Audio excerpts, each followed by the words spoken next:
All right, then, glad to have you join us on the show again. Now, let's get talking now. Our conversation segment of the program.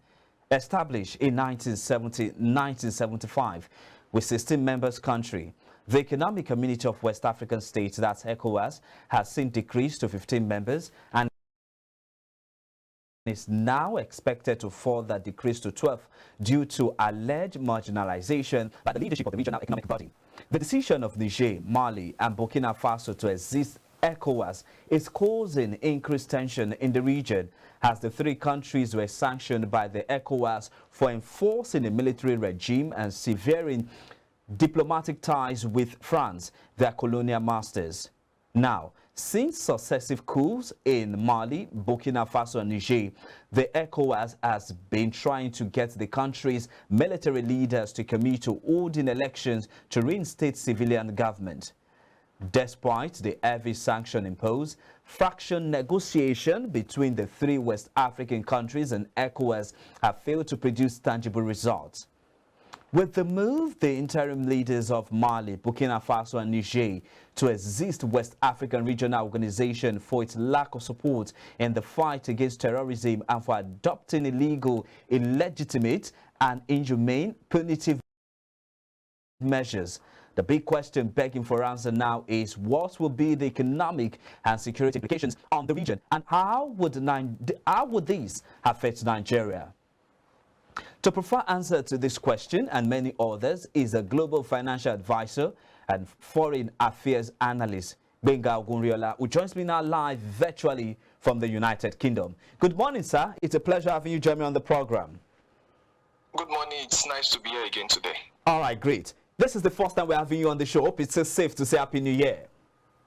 Yes, it is. Happy New Year to you too. All right, then. Let's get talking now. Can you bring us up to speed with the pros and the cons of the trio existing the bloc? What do you have to say concerning this?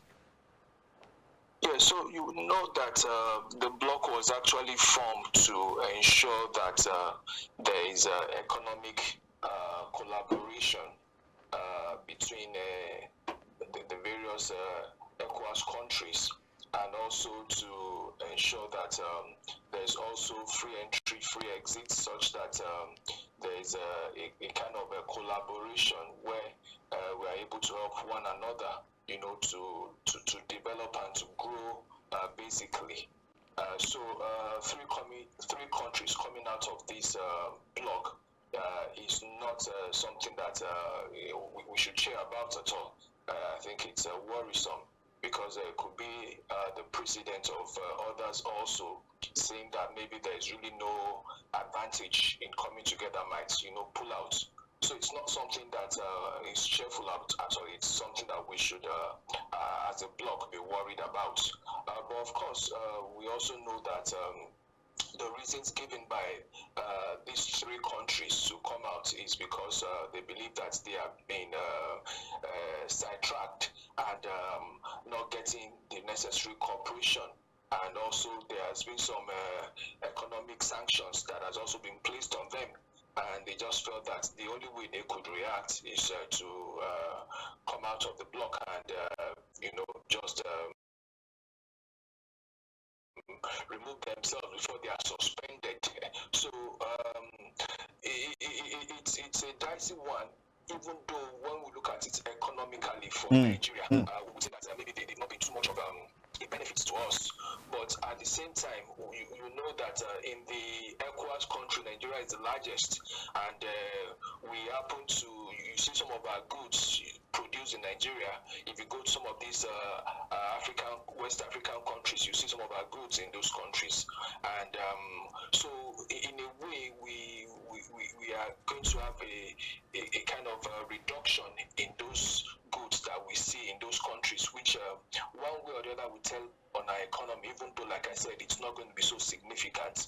But overall, I think it's something that should be resolved before it gets out of hand. Also looking at the aspect of security, you would also notice that one of the reasons some of these governments gave for overthrowing the other governments is the issue of terrorism and corruption.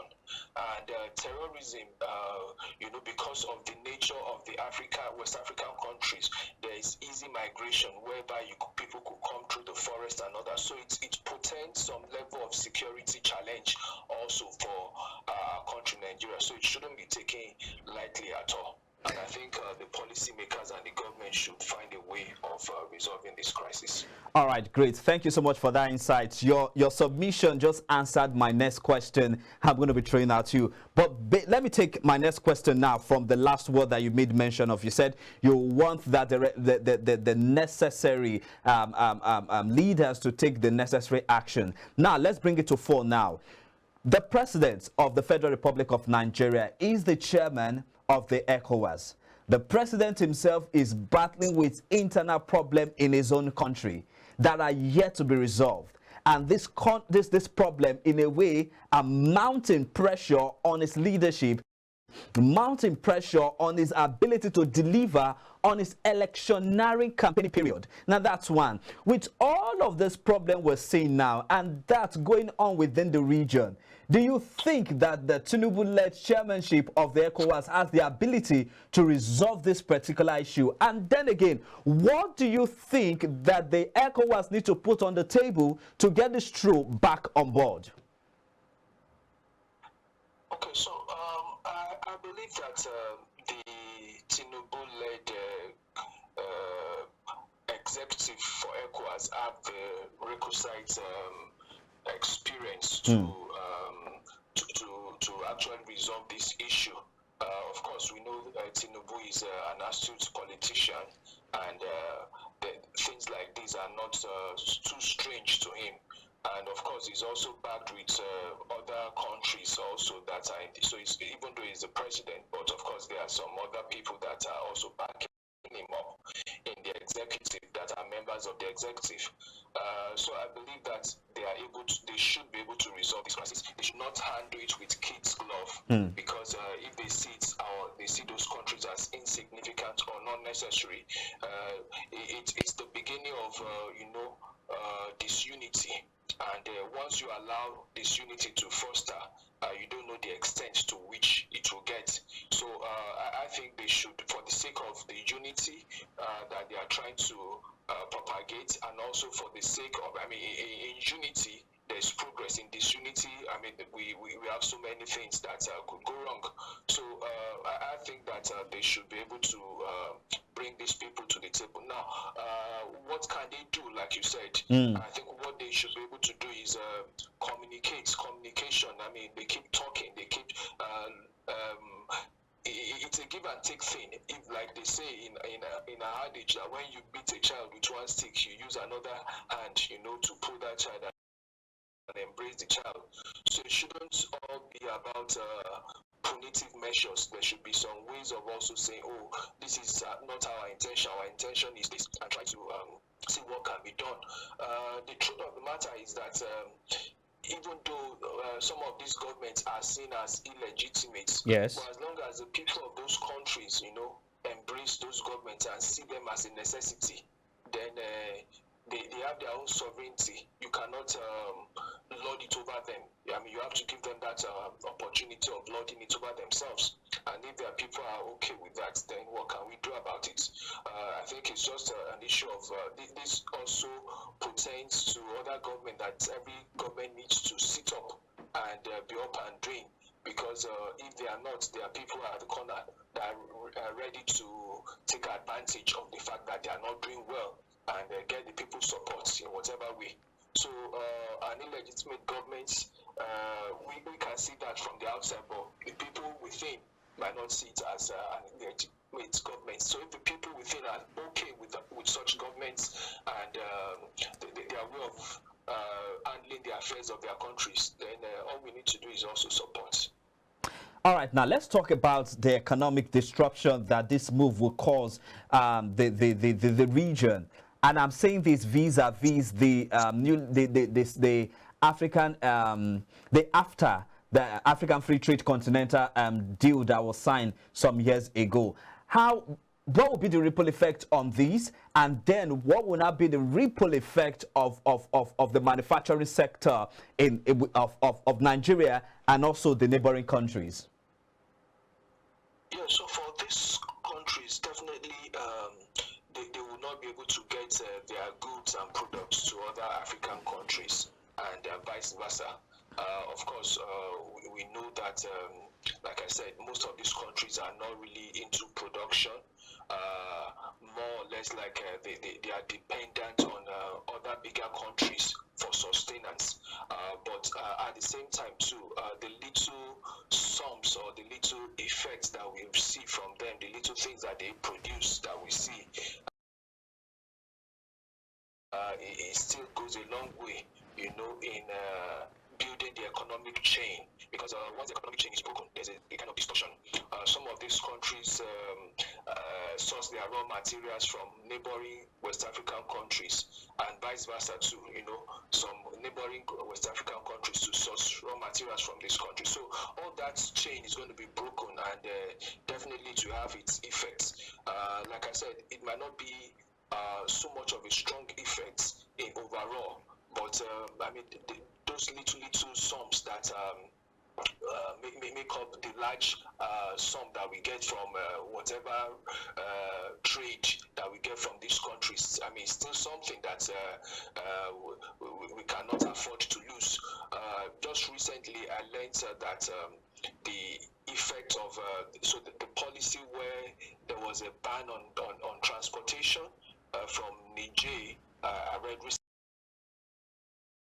that it's taking effect, or it's going to take effect this week, and other policies too. So all the major airlines that probably make money from flying to these countries are also going to be affected. So really, it's a ripple effect, which if you add them all up, it's something substantial, which shouldn't be allowed to fester too long. But I think that the government and the policymakers, they have a onerous responsibility to ensure that this thing is resolved and settled in time. They shouldn't see it as, or they shouldn't see these countries as insignificant and not relevant, because those benefits you get from them, even though you might consider them little, yet it could be substantial when they are all added up together. Yes, I was going to ask you this question now. You did make mention of the fact that these little countries seem not to have much in terms of their own economic contribution to the ECOWAS region. But then again, I want to know, for these leaders to decide, military leaders to decide that they want to pull out from the ECOWAS. The big question now is, to what benefit is it going to be to them? I lost you there for some minutes. Yes, I asked. Now, yes, I asked the question now. To what benefit is it going to be to Niger, Mali, and Burkina Faso if they, as they've pulled out from the ECOWAS? Or is it just a stunt to make the ECOWAS realize that, see, guys, we know that we seem insignificant, but then again, we can make you guys feel that we have power if you don't come to our needs? All right, let's take a break and try to reconnect with Mr. Yes. Are you there now, sir? Yes, I'm here. I'm back. All right, go ahead with your submission. Yep. All right. So I think it's more of trying to put their own strength and see if they could. They would have also looked at the implication of severing ties with other African countries, West African countries, and at the same time trying to build friendship with themselves. I mean, those three countries and some other foreign countries and institutions. So they would have count the cost of leaving the zone and see if they can actually stand on their own. I believe that in terms of economic benefits and generations also for them, it's not really so significant also. and that is why they can easily say that they don't want to join the group because they are not seeing any major benefits. There's also the suspicion that one of the major countries that is foiling this kind of action is Russia. And I believe that Russia is also, trying to aid them and get their support. So all this, We're trying to reconnect with Mr. Gbenga Ogunriola, who's a global financial advisor, giving us his own take on issues that has to do with the ECOWAS and also the issue of the Mali, Burkina Faso, and Niger as leaving the ECOWAS region. Mr. Ogunriola, are you back now? All right, let's just wrap up let us wrap up with this conversation with your submission now, as time is really not our friend. Yeah, so I said that Russia has been said in some quarters to be also supporting these countries, trying to get their support and buy into, having a relationship with them using the various issues that are going on in the country, as a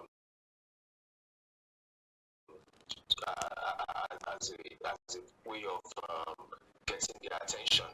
And with that, they might be thinking they will get support from these countries, which might not be, because even these countries too, they are looking for ways of getting people, so that they can also build their own support base. So it's an issue of looking at what benefits each country and trying to align with that. So if we are not in any way gain anything from ECOWAS, then let's see if we can gain from other countries. And I think that is the way they are going. All right, then. Time is really not our friend to talk more about this. But then again, we'll follow the story. And then if we need further reaction to this, we'll definitely reach out to you and see how to bring you on board to speak more on this. Thank you so much for your time with me, Gbenga Ogunriola, Global Financial Advisor, who joins me live virtually from the United Kingdom.